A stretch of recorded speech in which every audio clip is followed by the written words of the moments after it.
once again, I feel the need to shout out Millennial Mike for the excellent inspiration, suggestion, kick in the ass to do a new investor series. We have now done 12 of these. More are scheduled, and shoot, I will do more next year. If you're a new investor, sub 5 years, you are open to sharing the wins, losses in your stories, please reach out to me either on Instagram via direct message or via my website. There's a place you can email me. Do not put your email in a YouTube comment. Bad, bad, bad. Folks, what we're going to talk about today is why some new investors win and some fail. We're going to do this as the three amigos. How you doing, Dion? Howdy, I'm doing great. Two main concepts came to mind on who succeeds and who fails, and they're diametrically opposed. Sweet. But I still think both of them are accurate. I like it. I like it. And the lumberjack, loving life with a 2-month-old at home. I caught him yawning earlier, folks. Yeah. That rarely happens because he's so up. But yeah, I caught him yawning. How you doing, buddy? I'm a zombie. It's good to be here. I won't eat any flesh, but dear God, yeah, that's awesome. There you go. Well, actually, we'll go to you first, so that way you don't have to overthink it. Sounds good. What do you think the first thing you've seen between people that succeed in the first couple of years and the ones that fail or have a hard time? What's one of the attributes? I think one of the big things is preparedness. You can never be prepared. You can never be prepared for everything, but the more experiences that you have, the more experiences you glean from others, because you're not going to have the experience yourself. You're going through it for the first time, but that's where it's like for the three of us, we share our experience, and Millennial Mike, we share our experiences all the time. Mm-hmm. And so it's important, how you're interacting with a tenant and how you're interacting with a contractor and how you're interacting with your banker. Mm-hmm. All of these things, they're all really important things to know and to listen to and to have. And so the difference between a really successful beginning investor mm-hmm. and an average is somebody that's probably invested in themselves and said, hey, I need to watch everything that these guys are putting out or try to learn that much more. You're going to have repairs. I mean, if you've chosen to be a self-managing landlord and not have a property manager, you probably need to have what I call as a go bag. You need to have a go bag. And when you don't have a go bag, you're bad. You're screwed. So it's little things like that. It's the little nuanced things that add up to a lot of people that fail at it. It's not one big thing that they failed. It was the death by 1,000 cuts. Yeah. Let me push back on that, because when I hear you say that, and it's not really pushback, I'm just trying to get into the weeds for the subtle things, because I want the audience to really peel back. When I hear you go through that, I see some people saying, I need to learn one more thing. I need to learn one more thing. And they never get off the snide. It's always one more thing. Huh? So how do you kind of make that separation? So I think that there are those overthinkers, and you know who you are. Dion knows exactly who I'm talking about. So there are those overthinkers out there. And the challenge is you don't want to overthink and not move. But the other side of it too is everything becomes a whole lot easier and demystified when you've actually learned and seen it. The biggest comment that I get from my course is, I feel like I've gone through the journey of owning 100 units. Yeah. Good. Because you know what? When I went through my journey of owning 5, I got killed. 10, it was painful. 20, it sucked. Agreed. And all of that, all of those things. And it's, it's all of this stuff, and then how do you future-proof your business? That's another thing. But really on that core topic, it is making sure that you've invested time, effort, energy in yourself, where you've picked up some processes, even something as simple as a lease. People are like, they go to, some third-party website and buy one. Don't do that. Yep. Yeah. You can get it for free. And you have other real estate investors in your area that are going to talk to you at meetups that are happy to give it to you. I've given my lease away a bunch of times. Yeah, me too. Yeah. I love that, man. Thanks. Thank you, buddy. Sure. And thank you for being here. I know it's tough with a 2-year-old. So thank you very much. Dion, what's your first one? Harder. So I'll start with the people who fail and then go to the people who succeed to end on a positive note. Okay. But the first group of people I think that fail, it's because they expect it to be complicated. So the people who are generally organized and successful in life to think, I'm doing really good at work, I'm making a lot of money, I should probably invest it, generally have fairly complex jobs. The amount of training and education and time dedicated it took to get to that position that they're in, to have that money to put to work, tells them that things can be complex. And so they'll go out, they'll make a 50-tab spreadsheet. They'll study a market for months and years, focusing on one asset investing type with one investing market. And they'll be hyper focused on how complex this starting can be. And I wish people could see, because I make it in videos. My entire portfolio fits into a leather book, handwritten, one spreadsheet to manage everything after reaching financial freedom, that you can be lazy and unorganized, but get the core concepts, the simple core concepts, and then do it. So those are kind of the people I think that aren't going to succeed, is because they want to make it as complex as a W-2 job, which has office politics, corporate structure, the legalities of the industry that you're in, like the licensure that it might require to do your work, all of those things that just don't exist in real estate. The people who succeed, the people who have the best chance of having the first 2 years be positive, understand that I think you're finally coming around after years of me browbeating, that you're calling it step 0. There's all of the things you do before you own a rental. And for me, I have the 6 steps to reaching financial freedom. The 6th step is when you make your first offer on a property. Like 5 of my steps happen before you are an investor. That is increasing your income, decreasing your expenses, saving to invest the difference, working on your credit score, talking to a lender, studying a market, meeting agents, like all of these things you're going to go through before you're ready to even make that offer. So it's that there is a step 0. It's if you start investing today, you are at a minimum months away from making offers on a property. With my strategy, it was years. I changed career, I went from law enforcement to teaching CDL. So lenders wanted to see, this is a new industry. You got to do it for 2 years.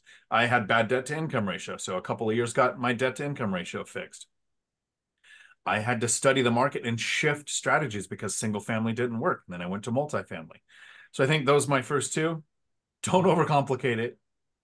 Don't expect it to happen overnight without doing a bunch of things before you start investing with what people call investing, of making offers and moving money.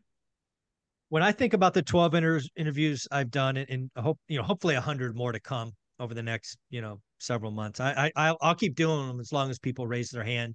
Again, send me on a DM on IG or email me off my website.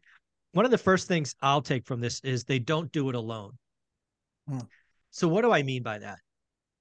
And I freely admit my mistakes. The first 5 years, I did it alone, other than Olivia. Let's give Olivia all the credit in the world, but it was just her and I. I didn't really network. I didn't purposely get out of my comfort zone. I can see myself in Chile or Australia or France or wherever the hell I was traveling, at my computer at 3 a.m. because I can't sleep or whatever time it is, beating up my spreadsheet. To your comment, Matt, about how complicated, or Dion, complicated they could be. That's who I was, and I was comfortable. And while I did move forward, I didn't move forward as fast, and I didn't move forward as safely. I was piling up risk because I was trying to do it myself. And one of the things that I have been most encouraged about the last year in kind of my world is our private Facebook group, which you both are members and both are active. I appreciate that. I love the couple of thousand people in there for their posts, their wins, their questions, and more importantly, the interaction I see, right? I try to go there once a day. I try to hit the most recent comments if I can. But the activity that I'm seeing from others, it's picking up a life of its own. I wish I had that when I started. Maybe I wouldn't have fired my first 5 PMs and lost thousands of dollars and had stressful and sleepless nights. Maybe I wouldn't have, maybe I could have 1031 earlier. There's lots of things that I look back on that I could have done. And The other thing that should be really obvious in my story is I bought everything out of the MLS because I didn't really have a network. I didn't invest in getting to know people. And, you know, sometimes it amazes me that we got where we were before I really focused externally. It was about year 6 or 7 when I started going, you freaking idiot. This is a people business. You know it's a people business, and you're still living inside your spreadsheet. So don't do it alone. Get around other people that are doing it, right? Just everybody's in a different place. So that's my first one. Matt, back to you. I think the other thing is, one of the things that we teach a lot about, whether you're, buying and using a property management company, or you're going to, be your own property manager, you can't fix everything. You're not going to know how to fix everything, but you need to know the people that can fix everything. And more importantly, not only do you need to know that they can fix anything, you need to know how much that should cost. Right. I see so often where I talk to newer investors and I was like, you paid how much for what? Okay. You clearly paid retail plus. Yeah. And the challenge is that where do you find a contractor, right? That's the biggest challenge. Where do you find them? Dion's approach of Thumbtack, great approach. The challenge is that, again, I like to have guys working for me that work for other guys like me. Mm-hmm. And then the only differentiator I need to have is I pay them faster and I throw them a tip. Dion and I believe in tipping our handyman. Oh, if they exceed expectations, totally. Yep. Our top guy this year got a massive bonus, and earned and deserved it. And so I think that the mistake that the less successful investor makes is really not being, I don't want to say ready, but really just having at least a very small network of, put yourself in the position of next month you own this property and a pipe breaks, a roof leaks, a cement stair breaks, your furnace goes down. There's kind of 10 things that we kind of prepare you for in our course, where we talk about, here are kind of the 10 things that are going to happen. And when they do, here's the answers that you need to make sure that you're ready to answer with. Because in a lot of states, there's laws. Mm-hmm. In our state, it can't be lower than 58 degrees in a unit for more than 8 hours. Yep. That's a law. If you break that law, it's going to get expensive. Right. So it's really the better investor understands, hey, tomorrow I'm in my tenant shoes and I could have one of these 10 problems. I'm going to call the owner or even the property manager. I'm going to call the property manager. And the question is when that bill comes in from the PM, did they completely rip you? Most PMs completely rip you. And others don't. But you still need to know what stuff costs or know who you're going to call to make that call. And you don't look for the guy when you got the problem. Yes. That's the mistake I see all the time. They look for the guy. Oh, my furnace just went down. Well, guess what? It was -10. Everyone's furnace went down. And now you are a guy that he's never heard of before. Good luck getting someone to show up in less than 3 days. Yeah. Well, but my pipes will freeze. Yeah. Welcome to being unprepared. So it's really that level of preparedness. Put yourself in your tenant's shoes. What could they experience in the first couple of months that they're there? And how do I remedy that issue quickly? Very, very cool. Dion, what's your second one? And Matt, just so you know, you can prepare. We'll do one more round, but Dion, what's your number 2? Yeah. So just before I jump into the people who are probably going to fail and the people who are going to succeed, I want to talk about the tip thing that I use. So Matt mentioned, how important tipping is and treating them people, letting them know how important they are. It's also a strategy to work with handymen more than contractors that I use, because a lot of the handymen that I've used, and I've had usually at least 2 or 3 that I'm working with for a decade, right? So it's cycled through several different ones. A lot of times people are handymen because they don't want that strict schedule of having a job. So they have good work ethics, good skills, but they're not real timely sometimes.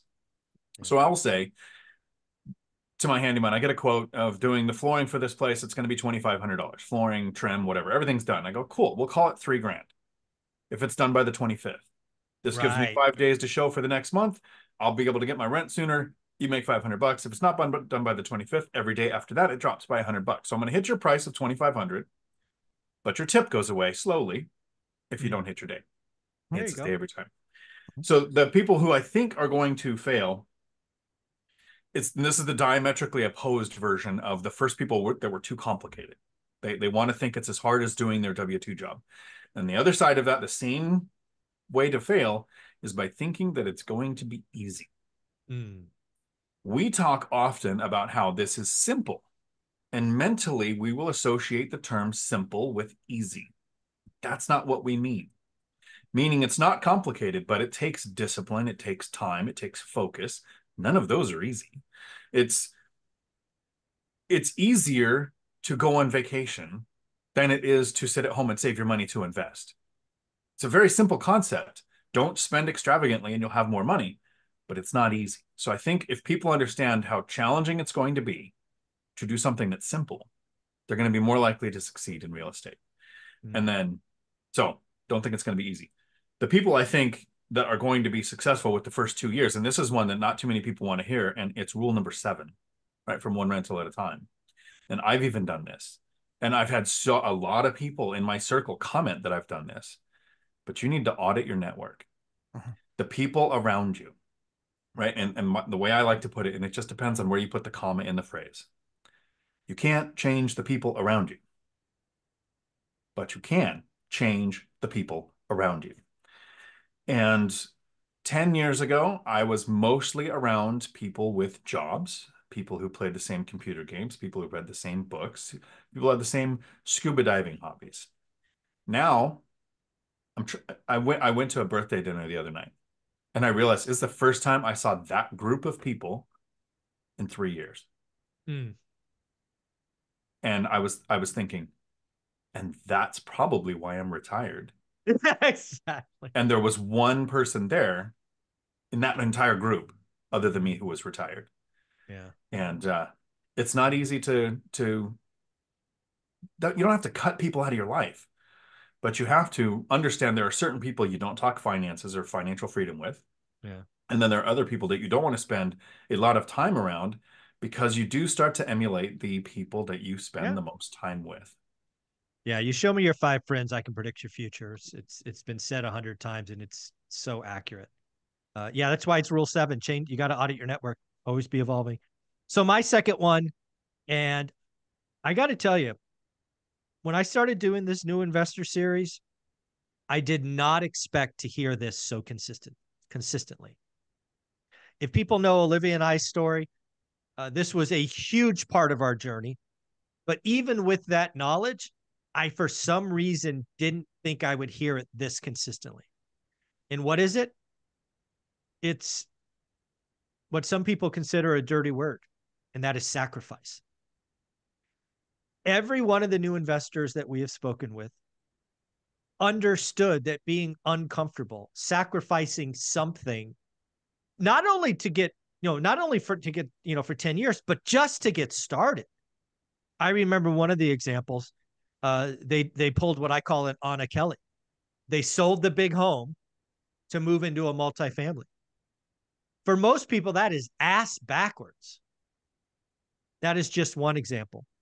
We had plenty of examples of people driving cars with 300,000 miles on. We had examples of people living on less than $1,000 a month so they can stack dry powder. And I, probably by the 6th or 7th time hearing that, I really felt good. Because when I really step back and see the people that win versus the people that fail, and when I say fail here, I really mean never get started. It is that word sacrifice. Because again, it not only takes sacrifice to get a down payment these days, but it also takes sacrifice to have the emergencies. How many of the people that we've talked to said, hey, I got bit with an eviction. My first one wasn't good or whatever, but it was because I had reserves. I got through it. I believe real estate investing, and I've said this 100 times and we'll say it 100 times again, real estate investing tests you for 5 years. It sucks. It's hard. You feel like you're stuck in the mud. But at some point, for most people, I think it is year 5, the momentum flips. And you've kind of seen that. You've done it. You've had the processes, the experience. You don't make the same mistakes. You have the reserves because you know emergencies happen. and life gets better. And then you get to year 10, Dion's case, year 8, financial freedom is right there. Um, I was so happy to hear that people that came on were routinely talking about sacrifice being a part of their journey. So Matt, we'll go around one more time. What's number 3? Number 3 is the tenant pleasing landlord. I got you. What is that? You're going to lose. They're the ones who can't say no. Mm-hmm. And so they're just like, the tenant calls and says, well, I was really hoping for a new stove. Yeah. They're like, oh, well, how old is the one that you have? Oh, it's 8 years old. Oh my word. It's 8 years old. What will we ever do? Functional. It's working. It's dirty as hell because you haven't cleaned it, but the solution to cleaning it is not getting you a new one. This is the biggest mistake that new landlords make, is they don't recognize the fact that after you finish pleasing your tenant all year long, you now please them into a loss for yourself. And so you can't do that stuff. And so what you can do, and the best way to manage around that is, okay, let me take a look. All right. So we can't replace, repair the stove. If it's broken, repair. But when somebody asks for a new stove, you can say, you know what, let me take a look. It's not something that's going to happen immediately, but let me take a look if that's one of the improvements we can make for next year for you. And then I would be keeping my eyes open on somebody that wanted to remodel their kitchen that had one that they put in there. And 2 years later, they're like, yeah, I didn't really love it. I wanted something different. I was thinking about a downdraft as opposed to a top panel, blah, blah, blah. And then I buy that $2,000 stove for $500. Well, great. I can make my tenant happy for $500. At $2,000, she was going to take all of my profit because I'm a jackass. Right. You can't do that. You have to manage it like it's a business, but you can be a good landlord still. And if it's not broken, you can be a good landlord still and say, okay, sounds good. Let me get the measurements. Let me look at what that is. That's something we teach in the class how to do too, but let me take the measurements. Let me understand what that is. And then sometime over the next 6 to 12 months, we'll be able to get you something like that. I love that. I love that. Dion, what's your final one? So the final one, differentiating between the people who are going to be good in the next 2 years and the people who aren't. This almost sounds the same, but it's very different. The first people who are going to mess up, I think, are going to be the ones who choose the wrong mentors. They're going to get into real estate and they're going to think my agent or my lender work in this industry. So the information they give me is going to help me. Your agent's job is to close deals and your lender's job is to sell loan products. I'm not saying they don't have your best interests at heart, but they're coming from their perspective. So don't go to especially if you have a friend or family member that's been a realtor for 10 or 15 years, whether they're an investor or not, they might invest in a different asset class than you do or using a different strategy. So that's the thing to mess up. The right thing is to know where to get your information from, right? Don't go to the wrong mentors. Where are you getting your information from? Find the people who've done what you want to do, that have similar goals with similar, I want to say, assets to start with. Find out how they did it. Find out how that relates to what you're doing. And then I'll take this right out of Zuber's quotes for the last couple of months.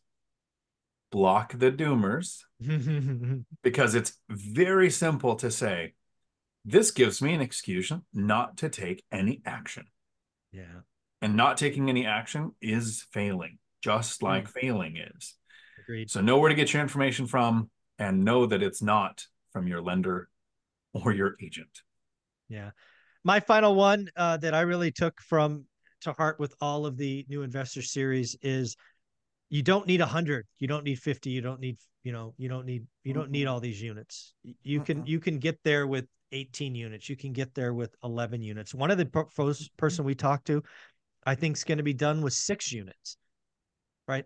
If I could wave a magic wand and get everybody to reset their mind to 4, like, let's just get to 4. Right. I talked about today on the Daily Financial News, what is it, the 19th of December, about Generation X, being the first generation that 401ks versus pensions are the way they're going to retire. And they're coming up about 450K short.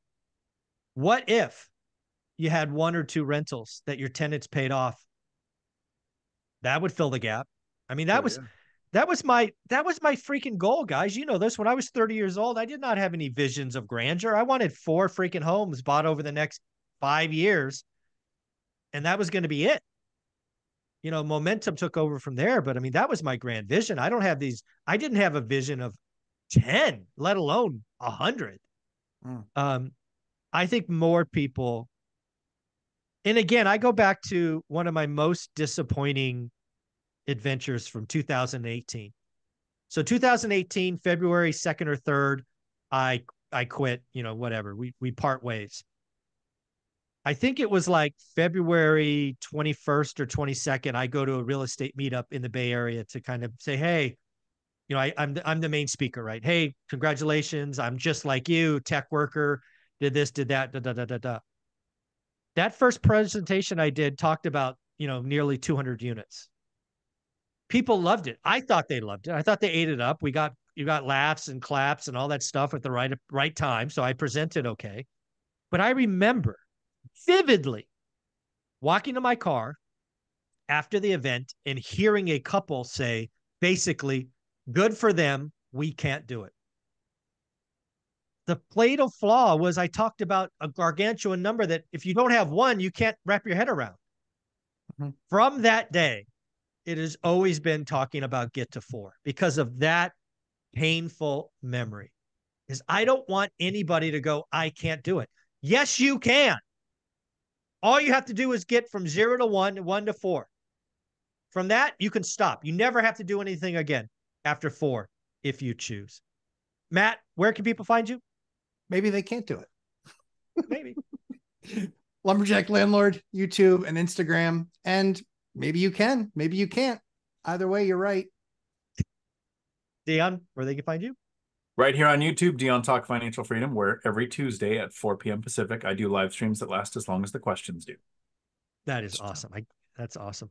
At the end of the day, folks, if you're a new investor with less than 5 years and you're comfortable doing a Zoom for 20 to 25 minutes, sharing your story while I will ask you a bunch of questions, send me a DM on Instagram or email me off my website, and we'll schedule them probably sometime in January, but I look forward to doing it. Thanks, guys. Ciao.